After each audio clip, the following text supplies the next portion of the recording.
We are going to read the story of trains. Anybody there interested in trains by chance? Story of trains. Grandma got this at the Grand Canyon for somebody special, and she's going to put it in the box to him as soon as she reads it, okay? Early engines. Hundreds of years ago, it was hard to travel from place to place. Most people walked or rode on horses. If they needed to go a long way, as far as the next town or beyond, they took a carriage. See, they're saying, hop in. But taking a carriage was dangerous. The roads were full of highwaymen, lying in wait to attack every passenger. Rode in fear of those dreaded words, your money or your life. Afraid of getting robbed, weren't they? Merchants didn't risk carriages. They used barges and sent their goods by canals. The problem with barges was their speed. It was slow. So it took weeks and weeks to travel from city to city. We need a fast, cheap, and safe way to travel. And then they thought, tracks. Since Roman times, every cart driver knew his cart ran more smoothly if it followed the tracks made by other carts. Keep in the groove, Brutus. But horses were pulling very heavy loads. Even using the tracks, it was hard to pull a wagon full of coal or iron. See? The horse. Then one day, a group of coal miners had a great idea. What about building iron rails for our wagons to run on? I like it. The rails were a huge success, but now the horses had to walk on the rails, and that was tricky. What was needed was an engine. See? They've got the cart on the rails, but they've got a horsey pulling the cart. In 1712, an English blacksmith invented one. It worked using steam, only it couldn't pull a wagon, so it didn't help much. Almost 100 years later, Richard Trevithick had the answer. Excitedly, he attached his engine to 5 wagons full of people. Everyone waited to see what would happen. Slowly but surely, the engine pulled the wagon along the rails. Richard Trevithick had invented the train. Wow. Pretty cool. In 1808, he built a round track in London. People paid to ride in a coach pulled by his engine. It was the very first train for paying passengers. And look, they went round and around. By the 1820s, engineers all over Europe were building and moving steam engines. Some had metal teeth on their wheels which fit into the grooves in the track. Others had large wheels which were connected by metal rods, but none of them ran especially well. See? So some had the little teeth, and some just ran in the rails. Okay. So a competition was held to test different engines. Vast crowds cheered the entrants, but only 3 reached the final. There was the Novelty, which kept breaking down, the Sans Pareil, which broke down after 8 trips, and the Rocket, which won. See? Different ones, and this is the one that won. George Stephenson and his son Robert, builders of the Rocket, were thrilled. George had already set up the first public rail service. It took passengers between Stockton and Darlington in northern England. Soon the Stephensons had a factory building more engines just like the prize-winning Rocket. They became very successful, sending their engines all over the world. The rail companies made most money from carrying goods, so engineers put on their thinking caps and designed wagons to carry hay, horses, and heavy barrels. See the different rail cars? It's a little bit like Thomas, isn't it? They designed different carriages for people too. The rich went first class in a splendid carriage with windows and deep soft seats. It's first class. In second class, passengers only had a hard wooden seat, but at least they had a roof over their heads. The poorest passengers went in third class. They had no roof, no seats, but it was quicker than walking. See? They have a roof. They don't have a roof. It's a pretty day be okay, wouldn't it? Making tracks. In no time at all, people were going railway crazy, laying rails all over Europe and North America. Rich men got together, raising money to build tracks. Engineers planned the best routes, and the builders set to work. They spread stones on the ground, laid wooden sleepers over the stones, and fitted the rails in place.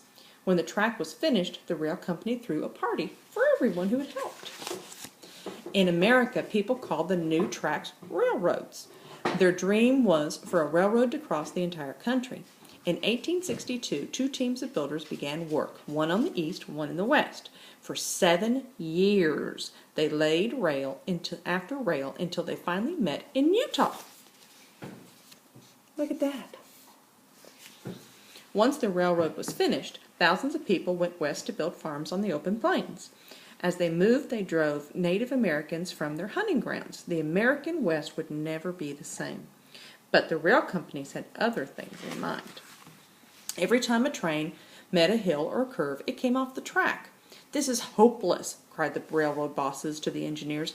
"Sort it." So they did, by inventing the bogie. Fixed under a train's engine, the bogie could swivel from side to side, gently leading the train around the curves in the track. See? Then came a bigger worry. American engines burned wood and sparks flew from their chimneys, setting passengers on fire. Engineers had to build giant chimneys to catch the sparks. They also fixed cow catchers to put on the front of the trains to push stray animals out of the way.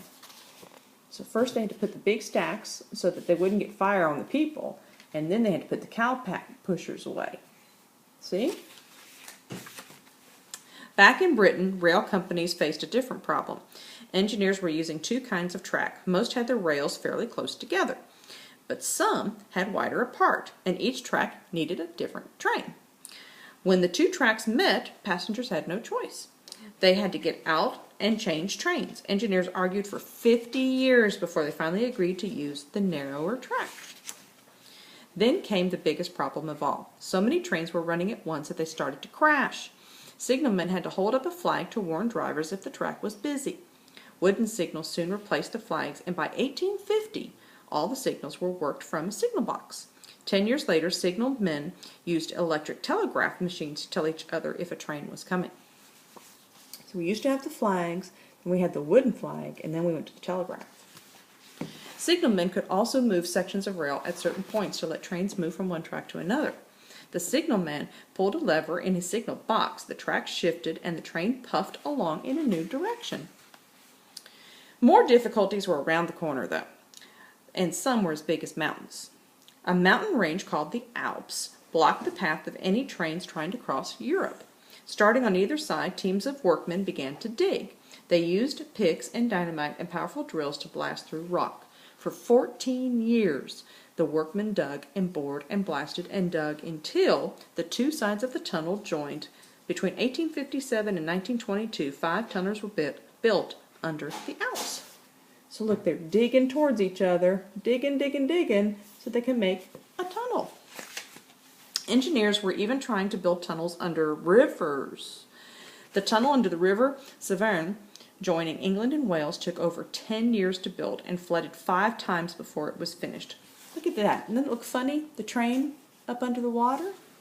In some places, engineers decided to build bridges instead. If there was plenty of wood around, they built a wooden bridge. The only trouble was, wood will rot and crumble. For some creatures, it was a tasty snack. In India, several bridges collapsed because the ants ate them. The strongest bridges were made from steel. The Forth Bridge in Scotland, which is over a mile wide, was made from steel tubes. First, workmen built 3 huge piers in the river. Then they joined the piers together. The first train crossed in 1890. See, built the different, and then they connected it all together. At last, the railways in Europe and North America were running smoothly, and in other countries. "I want a railway to link the city of Moscow and Vladivostok," declared the ruler of Russia in 1891. The track would have to stretch for 6,000 miles across icy plains, mountains, deep lakes, rivers, and bogs. It was another 10 years before the first train completed the journey. On the way, the train met a large lake. As the lake was too wide for a bridge, a ferry carried the train to the other side. This plan worked well until the winter, when the lake froze. "Aha," said the engineers, and they quickly laid rails over the ice. But before the first train was even halfway across, guess what happened? The ice cracked and the train fell into the water. Oh no! Engineers had to build tracks around the lake instead. It took another 3 years before the trains could cross Russia safely. Trains weren't only going over lakes and under rivers. In London, where the streets were clogged with people and traffic, they were going underground. First, builders dug a vast hole in the street and put a roof over the top. They covered the roof with earth that they had just dug up, and they rebuilt the street on top. Of course, while they dug, the streets couldn't be used, until Henry Greathead, an engineer, came up with an answer. He invented a metal tube that let the builders work underground. The first section of the underground anywhere in the world opened in London in 1863. A train going underground. Look at that. With trains running everywhere, architects designed amazing stations for them. Some could have been mistaken for cathedrals or palaces. Many had huge arching roofs of glass and metal, and underground stations in Moscow were so grand that they looked like ballrooms. By 1850, thousands of people were using trains. This gave an American furniture maker, George Pullman, a great idea. Why not make a train feel more like home? Before long, Pullman carriages were everywhere. During the day, the carriages had soft seats, wide corridors, so the passengers could walk around. Isn't that nice? At night, bunk beds folded down from above the seats. Even the seats themselves could be turned into beds. Thick curtains kept the beds private. Now that carriages were so comfortable, it became very fashionable to travel by rail. Kings and queens and presidents all rode in trains, and in 1869 a royal train was built for the British Queen Victoria. Unlike earlier trains, Queen Victoria even had a toilet on board. She had a potty. It was only the start. In 1872, George Nackelmakers, a Belgian, began a company to run luxury trains across Europe. His most famous train was the Orient Express, and it ran from France to Turkey. The Orient Express had splendid compartments and even had a library. At night, servants made the seats into beds with silk sheets. It was so luxurious that passengers paid a fortune for their tickets. Other companies joined in, offering every kind of carriage. People sat in comfortable compartments or they relaxed in saloon cars. Some families booked a whole car just for themselves. Best of all, people could buy food and drink. On the earliest trains, hungry passengers had to eat a quick meal at the station while the train waited for them. Now they had dining cars. If you couldn't afford an expensive ride, you could go on an excursion train. These took people on cheap trips from town and country or to the seaside for the day. Remember the train ride that you guys took when you came to see Grandma and Grandpa in Chattanooga? Faster and faster. As the train journeys became more popular, they tried different engines. This made the steam engineers panic and try to build faster steam engines. In the 1930s, an engineer named Gresley built the Mallard, and the fastest steam engine ever. The front was so smooth that the wind would rush over it, but steam engines already had a rival. In 1892, Dr. Rudolf Diesel of Germany had invented an engine that burned oil. Not only was it cheap and easy to run, it was also very fast. In 1939, a diesel train called the Flying Hamburger set a world record for speed. Gradually, diesel trains replaced steam engines. By the 1965, most trains in America and Europe were diesels. Here's the hamburger. The Flying Hamburger. Wow! The fastest trains in the world aren't diesels, though. They're electric. The very first electric train engine was built by Werner von Siemens in 1879. He proudly showed it off at an exhibition in Berlin, Germany. After the Second World War, when lots of tracks had been destroyed, new ones were built, especially for electric trains. They weren't so fast that people used to use them to go to and from work every day. They went so fast, and even if they lived far away, they would take the train to work. Today, there are three kinds of train that can travel over 300 kilometers an hour. The first in Japan is shaped like a bullet and carries 115 million people across the country every year. Look at that. Isn't that pretty? In Germany or China, you can take a maglev train that floats above the rails. Maglev trains are pulled along by magnets with no noise or smoke.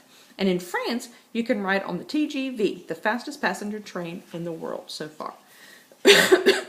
Trains are used all over the world for all kinds of jobs. Many countries use fast freight trains to carry goods. One freight train in South Africa was over 600 wagons long. Freight trains often take their load all the way to the docks where the crates are lifted straight onto ships. Sometimes the back of whole trucks are loaded onto a freight train. The train gives the trucks a piggyback ride to a station where they are fixed to a truck engine and driven the rest of the way. You guys have seen that before, haven't you? In hilly country,